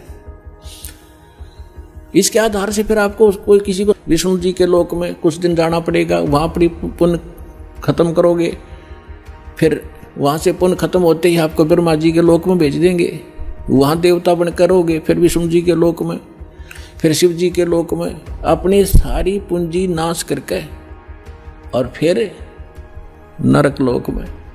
अब परमात्मा कहते हैं, तो वहां जब धर्मदास जी को परमात्मा धर्मराज के दरबार में धमका रहे थे कि मेरे भूले चूके हंस को भी तो पकड़िए मत कजाक, खबरदार मेरे हंस को तूने, जिसने न्यू कह दिया कि मैं कबीर साहब का उपदेश ले रखा था, तो आपको पता ही होगा वो कौन सा नाम जाप कर रहा है, उसकी भक्ति से पता लग जाएगा, तो उसको पकड़ना नहीं। फिर क्या कहता धर्मराज, क्या कहते हैं, बोले पुरुष कबीर से धर्मराय कर जोड़े, तुमरे हंस को पकड़ू नहीं मन 2 ही लाख करोड़े। ने बोला जी आपके हंस न मैं नहीं पकड़ सकता, मैंने दोहाई है, लाख करोड़ दोहाई। फिर क्या बताता, अपनी व्यवस्था, अपनी मजबूरी बता रहा है कि यहाँ का विधान है, जैसा कर्म जिसने किया है वो भोगना पड़ेगा। अब मेरे वो कागजों में होगा, तो यहाँ तो परमात्मा इस लिखत का हिसाब चलता है, जैसने जैसा कर्म किया वो भोगना पड़ेगा। आपकी शरण माने से पहले उस प्राणी ने जो आपसे बिछुड़ गया, उसके पाप भी होंगे पुण्य भी होंगे, तो मुझे तो दोनों का ही दंड देना पड़ेगा। तो परमात्मा क्या कहते हैं, धर्मधारी जारी नरा और भांग तमाकू खाई, यानी पहले कितनी गलती कर रखी है इसने, मद आहारी शराब पीने वाले, यानी और भी बहुत सी गलतियां जो कर दी हों, तमाकू भांग खाते हों, और पर्दा राग पर घर तकें, दूसरे की पत्नी में पूरी नीयत रखते हैं, दूसरे के घर को तकते हैं, यानी चोरी दाव लगाते हैं, उनको पकड़ूं के नहीं। आपकी शरण माने से पहले जिन्होंने जो गलतियां ये कर रखी हैं दाता, उनको पकड़ूं के नहीं। मदहारी जारी नरा जो भांग तमाकू खाही, पर दारा पर घर तकें जिनको लो अकनाही। धर्मराय विनती करे सुनियो पुरुष कबीर, हे भगवान कबीर सुनियो, जिनको तो पकड़ने पड़ेंगे और जड़नी पड़े जंजीर। अब परमात्मा क्या कहते हैं, कर्मों से तीरथ हैं अब हैं जो शरण कबीर, जिनको निश्चय मारे हूं और काटो बल तकसीर। यानी परमात्मा क्या कहते हैं, पहले किए सो बकस हूं आगे करे ना कोई, गरीबदास कबीर कहे धर्मराय सो नाम रटे मम सोई। ये करम वरम ब्रह्मंड के मैं पल में करहूं नेश, जिन हमरी दो ही दी सो करो हमारे पेश। अपने आत्माओं अध्यात्म ज्ञान का तभी छींट भी नहीं थी अपने पास। इस जैसे आप देखते हो प्रत्येक देश में, प्रत्येक देश का एक राजदूत भवन होता है, ऐसे ही परमात्मा ने प्रत्येक ब्रह्मांड में अपना एक राजदूत भवन बना रखा है। और जो यहाँ ऐसा कहता है कि मैं तो ऐसे ऐसे भगवान कबीर साहब का भक्त हूँ और आप मेरा निर्णय, मेरा कोई अकाउंट नहीं कर सकते, तो परमात्मा कहते हैं कर्म भ्रम ब्रह्मंड के मैं पल में कर हूँ नेस, 1 मिनट में नष्ट कर दूंगा तेरे, तूने ये बकवास जो इस जीव से करवा रखी है, तूने करवाए सारे उल्टे कर्म इससे, अज्ञान भर के इसके अंदर। और जिसने मेरा नाम लिया, मेरी दुहाई दी के इस हृदय से जो पुकारेगा वहाँ के, मैं तो भगवान कबीर साहब का शिष्य था, उनका बच्चा हूँ, आप मुझे कैसे ले आई यहाँ पर। तो उनको मेरे पास, मेरे राजदूत भवन में करो हमारे पेश, तो उसका अकाउंट भी नहीं लेना, खबरदार, परमात्मा ने यहाँ तक बोल दिया। दर्शकों, अभी आपने धर्मराज और कबीर परमात्मा के मध्य हुई वार्ता को सुना, जिसमें संत गरीबदास जी ने स्पष्ट किया है कि गरीब पहले किए वो बख्श हूँ, आगे करे ना कोई। कबीर कह धर्मराय से नाम रटई मम सोई, गरीब कर्म भ्रम ब्रह्मंड के पल में करहूं नेश, जिन हमरी दो ही दई सो करो हमारे पेश। यानी कबीर परमात्मा धर्मराज से कहते हैं कि जो पाप कर्म मेरी शरण में आने से पहले किए थे उनको क्षमा कर दूंगा, आगे वह भक्त पाप कर्म नहीं करेगा। अर्थात जो हमारी सच्ची भक्ति पूर्ण संत से लेकर करेगा उसके सर्व पाप नाश कर दूंगा। तथा कबीर परमेश्वर ने पुनः कहा कि इस काल लोक के सर्व संचित वर्तमान व प्रारब्ध कर्म जो भ्रमित करके कराए गए हैं, मैं अपने भक्त के उन सब पाप कर्मों को एक क्षण में नष्ट कर दूंगा। जिन्होंने मेरी दुहाई दी है, यानी पुकार कर कहा है कि हम कबीर परमेश्वर के भक्त या भक्तमती हैं, उनका हिसाब अर्थात कर्मों का लेखा जोखा भी तू मत लेना, बल्कि उनको मेरे दरबार में त्रिकुटी पर बने सतगुरु स्थान पर पेश कर देना। उनके कर्मों का हिसाब मैं स्वयं करूंगा। दर्शकों, दिवाली का धुआं ठीक से छटता भी नहीं कि एक और परंपरा शुरू हो जाती है, गोवर्धन पूजा। सवाल यह है कि क्या यह प्रकृति की पूजा है या फिर एक और ऐसा अनुष्ठान जहां हम खुद भगवान कृष्ण के आदेशों को ही नजरअंदाज कर रहे हैं। सवाल नंबर 4, दीपावली के ठीक बाद मनाई जाने वाली यह गोवर्धन पूजा आखिर है क्या? क्या यह शास्त्रों में वर्णित है और क्या उस गोवर्धन पर्वत की परिक्रमा करने से वाकई कोई लाभ होता है? संत रामपाल जी महाराज ने बताया है कि गोवर्धन पूजा के विषय में धर्म गुरुओं द्वारा वह कहानी जो हमें सुनाई जाती है वह यह है कि श्री कृष्ण ने ब्रजवासियों को इंद्र जैसे देवताओं की पूजा करने से रोककर एक परम शक्ति की पूजा करने को कहा था। जब बौखलाए इंद्र ने बारिश से सब कुछ डुबोना चाहा, तो कृष्ण ने अपनी उंगली पर गोवर्धन पर्वत उठाकर सबकी रक्षा की। संदेश साफ था, बिचौलियों और छोटे मोटे देवताओं को पूजना बंद करो। पर आज हम क्या कर रहे हैं? हम उसी गोवर्धन पर्वत की परिक्रमा करके श्री कृष्ण को सम्मान देने का नाटक तो करते हैं, लेकिन साथ ही साथ उन्हीं देवी देवताओं की पूजा भी करते रहते हैं जिन्हें पूजने से कृष्ण जी ने मना किया था। यह तो श्री कृष्ण के आदेश की सीधी सीधी अवहेलना है। आप गोवर्धन की परिक्रमा करके असल में भगवान कृष्ण का अपमान कर रहे हैं और इस क्रिया के साइड इफेक्ट्स और भी खतरनाक हैं। यह शास्त्रोक्त साधना तो है नहीं, इसलिए इससे लाभ तो शून्य है, पर नुकसान की गारंटी पूरी है। जब श्रद्धालु परिक्रमा करते हैं तो उनके पैरों के नीचे लाखों करोड़ों कीड़े मकोड़े और जीव जंतु कुचलकर मर जाते हैं। आप गए थे पुण्य कमाने, लेकिन आपके खाते में जुड़ता है सिर्फ पाप। सूक्ष्म वेद में कहा भी गया है, पृथ्वी ऊपर पग जो धारे, कोटि जीव एक दिन में मारे। यानी हर कदम पर लाखों हत्याओं का पाप आपके सिर। यह कैसा धर्म है जो हमें पुण्य के नाम पर पाप के गड्ढे में धकेल रहा है? यह कैसा धर्म है जो हमें पुण्य के नाम पर पाप के गड्ढे में धकेल रहा है? लेकिन इस त्योहारों की ट्रेजेडी पर ट्रेजेडी वाली सीरीज की आखिरी कड़ी अभी बाकी है। तो अब आते हैं हम अपने 5वें और अंतिम सवाल पर।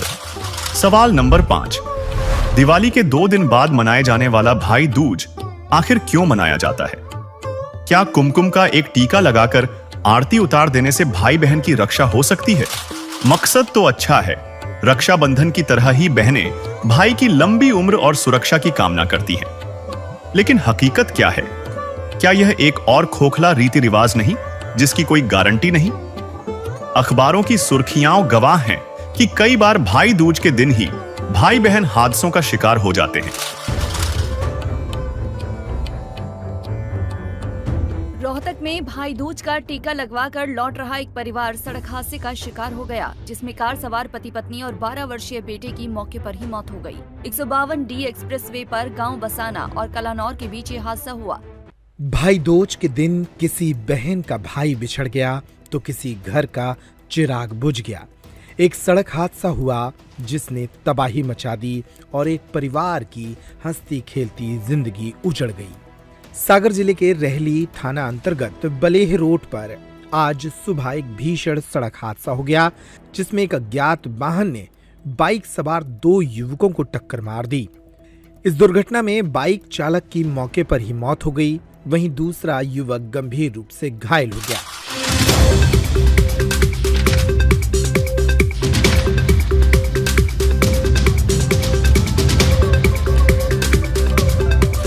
तो यह कैसा सेफ्टी मेजर है जो काम ही नहीं करता? और इसका जवाब भी वहीं मिलता है जहां बाकी सवालों के जवाब मिले थे, हमारे ही धर्म ग्रंथों के उस हिस्से में जिसे जानबूझकर नजरअंदाज किया जाता है। संत रामपाल जी महाराज ने अपने सत्संगों में बताया है कि ऋग्वेद मंडल 9 सूक्त 20 मंत्र 1 में साफ लिखा है कि असली रक्षक जो अविनाशी है और सबका पालनहार है, वह कबीरदेव यानी कबीर परमेश्वर है।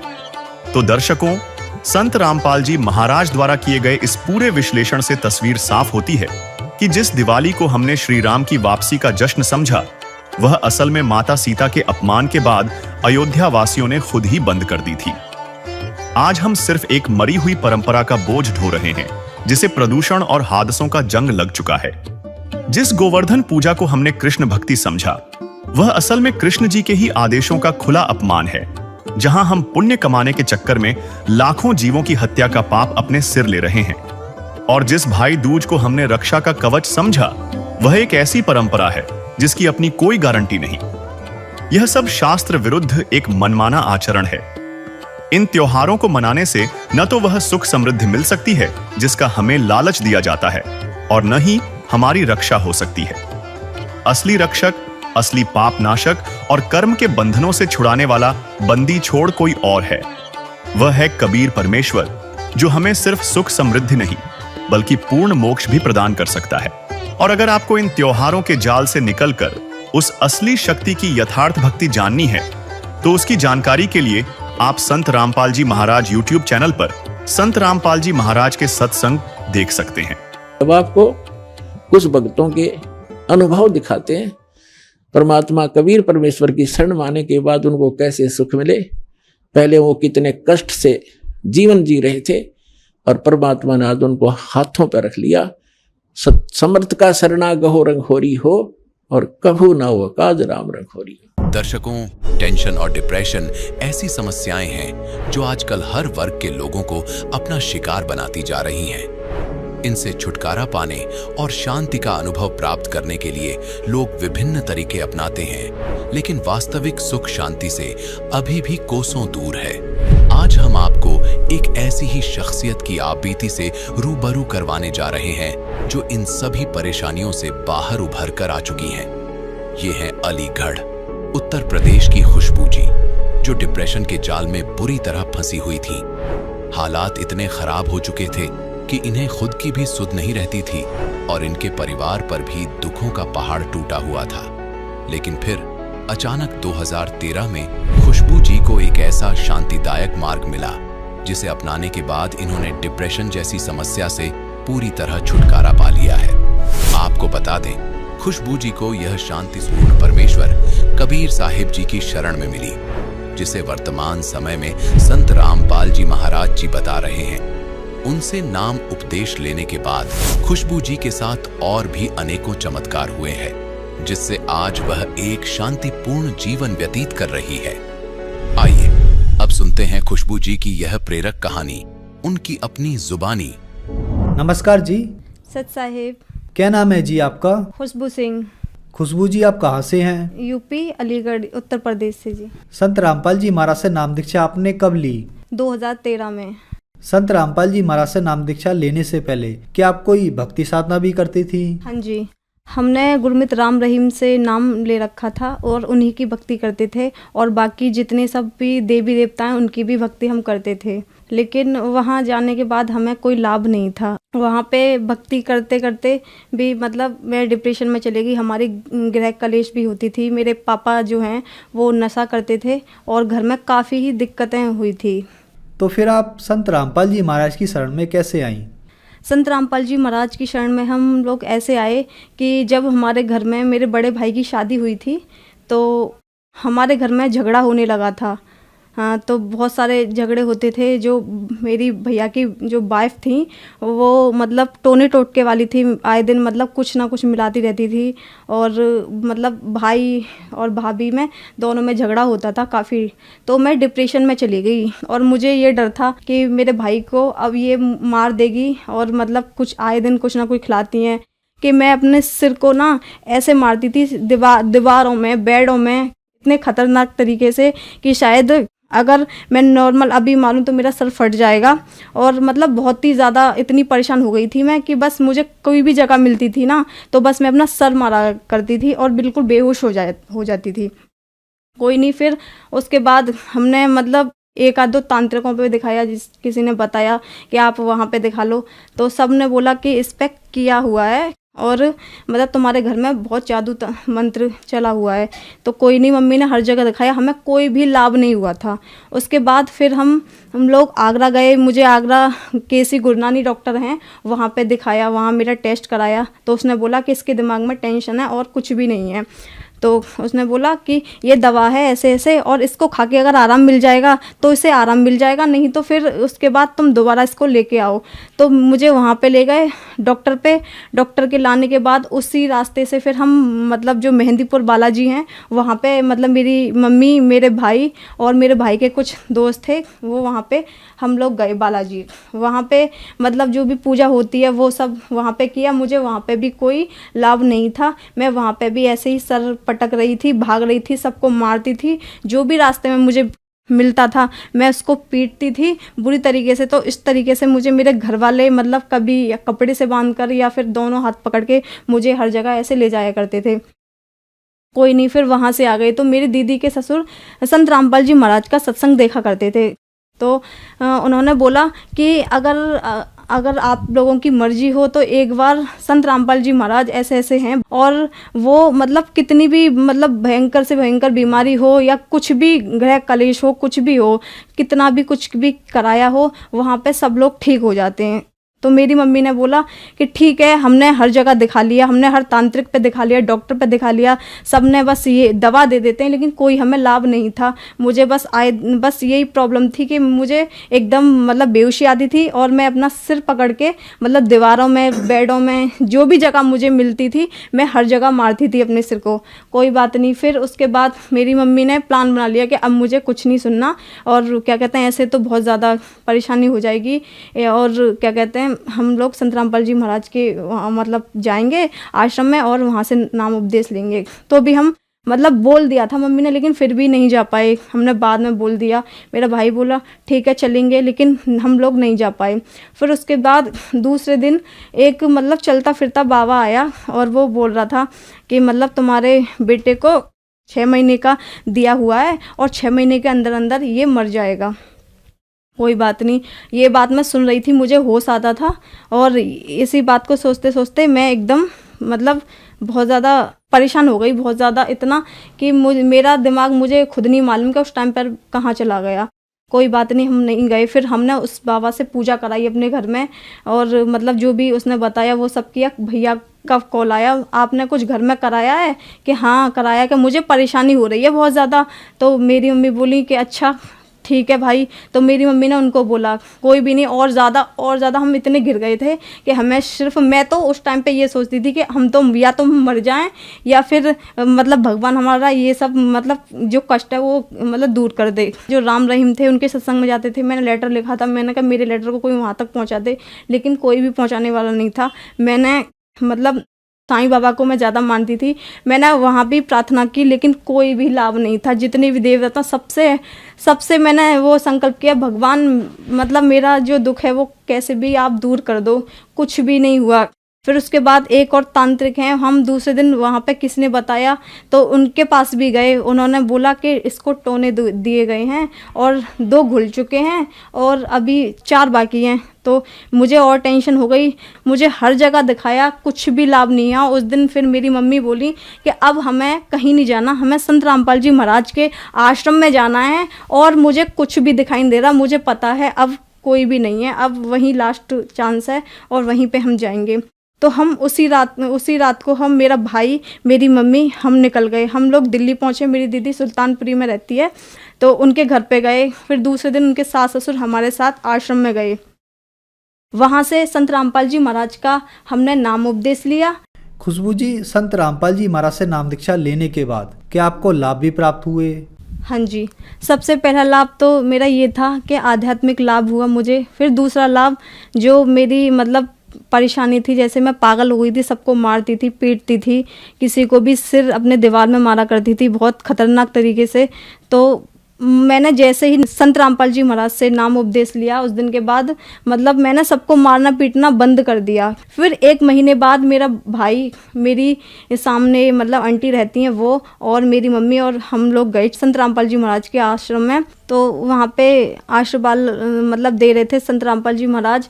तो जैसे ही संत रामपाल जी महाराज ने मेरे सिर पे हाथ रखा, तो मतलब मुझे उस टाइम पे ऐसा लगा था जैसे मेरे शरीर में से कुछ निकल के गया है, मतलब एकदम हल्का सा, और बहुत ही ज़्यादा मतलब मैं ऐसा फील कर रही थी कि अब तो मैं बिल्कुल ठीक हो गई। तो फिर जैसे मैं मतलब मेरी मम्मी मुझे देख रही थी, मैंने बोला कि मैंने तो संत रामपाल जी महाराज से आशीर्वाद ले लिया। मेरा जिस टाइम पे मैंने आशीर्वाद लिया था उस टाइम पे मेरा चेहरा मतलब टेढ़ा था। गुरुजी ने मेरे सिर पे जैसे ही हाथ रखा वैसे ही मेरा जो मतलब फेस था वो ठीक हो गया, और मुझे मतलब लगा कि हाँ अब मैं ठीक हूँ। फिर मैं अपनी मम्मी के पास गई, तो मम्मी ने बोला आशीर्वाद मिल गया? कि हाँ जी मिल गया। तो उस दिन के बाद मैं आज तक ठीक हूँ संत रामपाल जी महाराज की दया से। संत रामपाल जी महाराज की दया से फिर मुझे एक और लाभ हुआ कि मुझे थायराइड हुआ था। 15 दिन तक मेरी दवा चली, मुझे कोई भी आराम नहीं था, कुछ भी आराम ही नहीं हो रहा था। मैं दवा तो खा रही थी लेकिन मुझे डर था, पता नहीं क्या हो गया, मेरे को कोई आराम नहीं मिल रहा। उसके बाद 15 दिन बाद जब 16वें दिन मैं अपने चाचा के बेटे के लिए हॉस्पिटल लेके गई, मम्मी भी मेरे साथ थी, तो डॉक्टर ने बोला कि आपको एडमिट होना पड़ेगा। तो मैं डर गई, मैंने कहा एडमिट होना पड़ेगा, मेरे तो एग्ज़ाम है, मैं एडमिट नहीं हो पाऊंगी। कि आप एडमिट उसकी बात कर रहे हो एग्ज़ाम की, आपकी जान खतरे में, आपकी बीमारी पता नहीं चल रही और आपका वेट लेस होता जा रहा है। मेरे में उस टाइम पे 27 kg वेट था। तो डॉक्टर ने बोला आपको एडमिट होना ही है। मैंने कहा ठीक है, मैं अपने भाई से बात करती हूँ अभी। तो मैंने अपने भाई से बात की बाहर आके, भाई ऐसे ऐसे बोला है डॉक्टर ने एडमिट की, कि ठीक है हो जा। मैंने मम्मी को मना कर दी, मैं एडमिट नहीं होंगी, मुझे घर ले चलो। फिर मेरे बीच वाला भाई बोला, मेरा भाई है मेरे से बड़ा है, वो बोल रहा है और सब लोग बोलते हैं तुम्हारे गुरुजी तो बड़ी बड़ी बीमारियों को ख़त्म कर देते हैं। तो उसने बोला कि प्रार्थना लगा लो। जैसे ही मैंने वो लेटर में अपनी जो भी परेशानी थी वो मैंने सब लिखी। तो जब मैं लिख रही थी तो गुरुजी से, संत रामपाल जी महाराज से मेरी ये अरदास थी, बंदी छोड़, मुझे एडमिट ना होना पड़े, आप तो बड़ी बड़ी बीमारियों को ख़त्म कर देते हो और मुझे बहुत डर लग रहा है। मैं कभी नहीं हुई, इतनी पहले भी इतने केस हुए हैं, मैं कभी डॉक्टरों के पास एडमिट नहीं रही, लेकिन अभी भी मेरे को एडमिट नहीं होना। तो मैं लिखते लिखते बस इतनी सही हो गई थी। उस टाइम पे मैं कि ये हो रही थी कि मैं बैठ सकती हूँ। अब जहाँ मुझे खड़ा नहीं हुआ जा रहा था वहाँ मतलब मैं सब कुछ कर रही थी, खाना पीना भी खा लिया मैंने, वो लेटर लिखते कहते हैं। फिर और यहाँ पर गुरुजी ने मुझे दर्शन दे दिए थे कि मतलब आशीर्वाद दिया, गुरुजी सत्संग कर रहे हैं और मुझे आशीर्वाद दिया और मैं उसी टाइम पे ठीक हो गई। और अभी तक मैंने कोई थायराइड की कोई भी दवा नहीं खाई, एक टैबलेट नहीं खाई। अब मुझे कुछ भी प्रॉब्लम नहीं है थायराइड की। अब मैंने टेस्ट भी कराया, मुझे कोई बीमारी नहीं है। डॉक्टर मानने को भी तैयार नहीं हो रहा था कि मतलब तुम ठीक कैसे हुई, ऐसा क्या खाया है। मैंने कहा कुछ नहीं खाया और मैं आपको क्या बताऊं, हमारे गुरुजी हैं ऐसे ऐसे, और उनका बस मैंने मतलब अरदास की और आज मैं ठीक हूँ गुरुजी की दया से। मेरे पापा मतलब संत रामपाल जी महाराज का मतलब नाम उपदेश लेने से पहले सभी प्रकार का नशा करते थे, जितने भी तंबाकू, सिगरेट, दारू, लड़ाई झगड़ा घर में, मांस मंदरा सब खाते थे। लेकिन जब से संत रामपाल जी महाराज का हमने नाम उपदेश लिया है और उन्होंने लिया है, आज हम संत रामपाल जी महाराज की दया से आज हम पूरी तरीके से स्वस्थ हैं। हर प्रकार से हमारी आर्थिक स्थिति इतनी खराब थी कि हम ये सोचते थे कि भगवान हम रूखी खा लें, भूखे सो जाएं, लेकिन कर्ज ना हो। हम रात और दिन यही करते थे। जैसे ही हमने संत रामपाल जी महाराज का नाम उपदेश लिया और उनकी भक्ति करी, आज हम मतलब मैं सुबह से शाम तक बोलूँगी ना तो भी मैं संत रामपाल जी महाराज के बारे में बता नहीं पाऊँगी कि उन्होंने हमें कितने लाभ दिए हैं और हम कितने खुश हैं। ये तो सिर्फ हमारे आस पड़ोस है ना, वो भी जानते हैं कि हमने संत रामपाल जी महाराज का जो नाम लिया है उसके बाद हमें कितने लाभ हैं और हमारा खर्चा कहाँ से चल रहा है, कैसे चल रहा है, हमें कुछ नहीं पता होता। बस हम ये है कि सिर्फ खाते हैं और हमारा मतलब सही ठीक ठाक से गुजारा चल रहा है, हमारी सारी चीज़ें ठीक हैं संत रामपाल जी महाराज की दया से। और हमारे भाई का एक्सीडेंट हुआ था, वो ऑफिस से आ रहे थे तो उनका ये जो नीचे की साइड है कूल्हा, ये पूरा खराब था, उनका पैर भी टूटा था, हाथ भी। तो जब मतलब भाई का कूल्हा टूटा था तो काफ़ी टाइम तक बेड रेस्ट पे थे, तो चल नहीं पा रहे थे। डॉक्टरों ने जवाब दे दिया था कि ये मतलब इसका ऑपरेशन होगा और कूल्हा चेंज होगा और इसकी कोई भी गारंटी नहीं है कि ये चल पाएंगे। तो मेरा भाई वहाँ से आया, बोला कि मम्मी मुझे ऐसे से बोला है। तो मम्मी ने बोली गुरुजी हैं हमारे करने वाले और संत रामपाल जी महाराज, और वो तो अंधों को आंख देते हैं, मतलब सब चीज़ें वो करने वाले हैं। तू दंडवत प्रणाम कर और गुरुजी से अरदास कर। छोटे भाई ने अरदास करी कि गुरुजी हम ऐसे ऐसे बोला है। तो गुरुजी ने बोली बेटा परमात्मा दया करेंगे। उस दिन का ये दिन है, आज तक उनके 8 फ्रैक्चर थे, वो कहाँ पे कैसे ठीक हो गए बिन दवा के। उन्होंने कोई कैसी भी मेडिसिन नहीं ली, कोई भी ट्रीटमेंट नहीं कराया, कोई ऑपरेशन, बिन ऑपरेशन के बिन दवा के आज वो ठीक हैं, स्वस्थ हैं, जॉब कर रहे हैं और कोई भी उन्हें प्रॉब्लम नहीं है, ना चलने में ना वैसे। संत रामपाल जी महाराज की दया से कोई बता नहीं सकता कि उनका एक्सीडेंट भी हुआ था। खुशबू जी क्या काम करती हैं आप? मैं 12th की स्टूडेंट हूँ और मैंने ITI कर रखी है गुरुजी की दया, संत रामपाल जी महाराज की दया से। खुशबू जी आप 12th की स्टूडेंट हैं और आपने संत रामपाल जी महाराज से नाम दीक्षा ले रखी है। कुछ लोगों का मानना है कि संत रामपाल जी महाराज से उनकी अनुयायी अंधश्रद्धा के तहत जुड़ते हैं, क्या यह बात सही है? जो लोग ये बोलते हैं कि अंधश्रद्धा से जुड़ते हैं, उनके लिए मैं ये कहना चाहूँगी, आज की डेट में ना सभी एजुकेटेड हैं। तो संत रामपाल जी महाराज जो ज्ञान बताते हैं वो सभी वेदों के अकॉर्डिंग है, उसमें मतलब कोई भी अंधश्रद्धा नहीं है। अंधश्रद्धा ज्ञान तो वह होता है जो वेदों के अलावा कोई ज्ञान देता हो, जैसे अन्य गुरु देते हैं जहाँ कोई प्रमाण नहीं होता। जबकि संत रामपाल जी महाराज तो पूरा प्रमाण सहित बताते हैं कि हमारा पूर्ण परमात्मा मतलब सहशरीर है, ठीक है। और बाकी अन्य गुरु किसी ने भी आज तक यह नहीं बताया कि परमात्मा साकार है। जो श्रद्धालु आज आपको टीवी पर देख रहे हैं, आप उन्हें क्या संदेश देना चाहेंगी? मैं संदेश तो नहीं दे सकती, लेकिन उनसे हाथ जोड़ के प्रार्थना ज़रूर है कि संत रामपाल जी महाराज पे मतलब बोलने से पहले कि वो सभी गुरुओं की बुराइयां करते हैं या फिर भक्ति छुड़वाते हैं, एक बार, केवल एक बार मेरे भाई बहन जितने भी हैं ना, वो सिर्फ एक संत रामपाल जी महाराज का एक बार सत्संग तो सुने, देखें तो सही, समझे तो सही, जो संत रामपाल जी महाराज जो ज्ञान बता रहे हैं वो कैसा है, किस आधार पर है, ठीक है, सही है या गलत है, उसके बाद ही बोलें। उससे पहले ये ना बोलें कि संत रामपाल जी महाराज का ज्ञान जो है बेकार है या फिर ऐसा है या प्रमाणित नहीं है। जितने भी मतलब गुरु है ना, उन्होंने आज तक हमारे वेदों का रहस्य नहीं बताया, वो सिर्फ संत रामपाल जी महाराज ने बताया है। इसलिए मेरे सभी भाई बहनों से हाथ जोड़ के विनती है कि एक बार, केवल एक बार संत रामपाल जी महाराज का सत्संग देखें और समझें। खुशबू जी, अब आखिरी सवाल आपसे, संत रामपाल जी महाराज से नाम दीक्षा कैसे ली जा सकती है? संत रामपाल जी महाराज से नाम उपदेश लेने के लिए शाम को टीवी पर सत्संग आता है, उसमें पीली पट्टी नीचे दी जाती है, उसमें नंबर दिए जाते हैं और जहाँ भी आप रहते हो उसी के अकॉर्डिंग आपको मतलब बता दिया जाएगा। हर जिले में मतलब संत रामपाल जी महाराज का मतलब सेंटर खुला है, नामदन खुले हुए हैं, वहाँ से आप मतलब नंबर लेकर और बात करके फ़ोन पे पूछ सकते हो कहाँ पे कैसे लेना है, तो आपको वहाँ मिल जाएगा नाम उपदेश। धन्यवाद जी। सच्चाई तो पुण्यात्माओं, आपका कर्तव्य बनता है, कहते हैं आप तेरे जगतार ही, आपका तो कल्याण निश्चित है यदि मर्यादा में रहोगे और भक्ति करते रहोगे, आपका और आपके परिवार का तो कल्याण निश्चित है।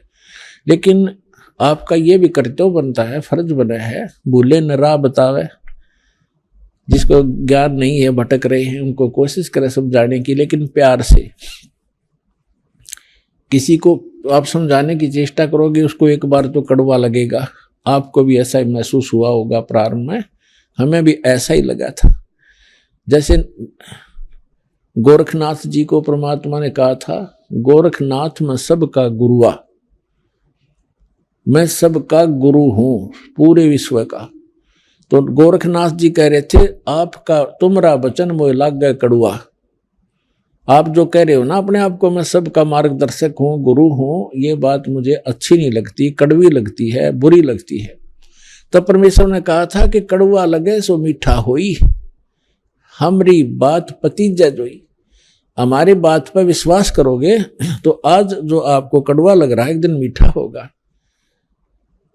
तो पुण्यात्माओं, आपका कर्तव्य बनता है इस परमेश्वर के सच्चे ज्ञान को अपने भाई बहनों पूरे विश्व के सभी हम एक वहाँ तक पहुँचाओ, जन जन तक पहुँचाओ।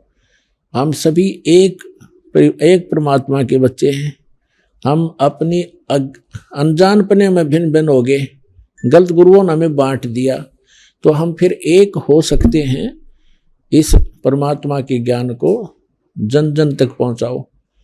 यहाँ आश्रम से प्रचार की सामग्री ले जाओ और कोशिश करो सब तक पहुँचाने की। आपको एक और विशेष उपकार होगा, आत्म प्राण उद्धार ही ऐसा धर्म नहीं। और एक जीव को काल के उस पाड़े ते छुटवा के सतलोक आश्रम में जोड़ने का इतना पुण्य होगा जैसे करोड़ गऊओं को कसाई से बचाने का एक पुण्य होता है।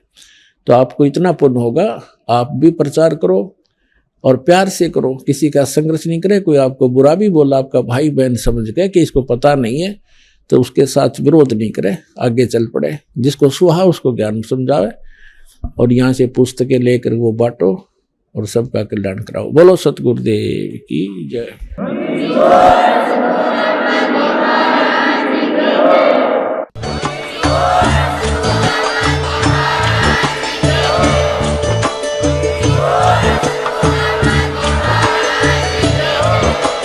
आप सुन रहे थे जगत गुरु तत्वदर्शी संत रामपाल जी महाराज जी के मंगल प्रवचन। अधिक जानकारी के लिए विजिट कीजिए हमारी वेबसाइट www.jagatgururampalji.org। संत रामपाल जी महाराज जी के शुभ आशीर्वाद से पूरे विश्व भर में 500 से भी ज्यादा नाम दीक्षा केंद्र हैं, जिन पर संत रामपाल जी महाराज जी द्वारा ऑनलाइन निशुल्क नाम दीक्षा दी जा रही है। अपने नजदीकी नाम दीक्षा केंद्र का पता करने के लिए संपर्क करें 8222880541।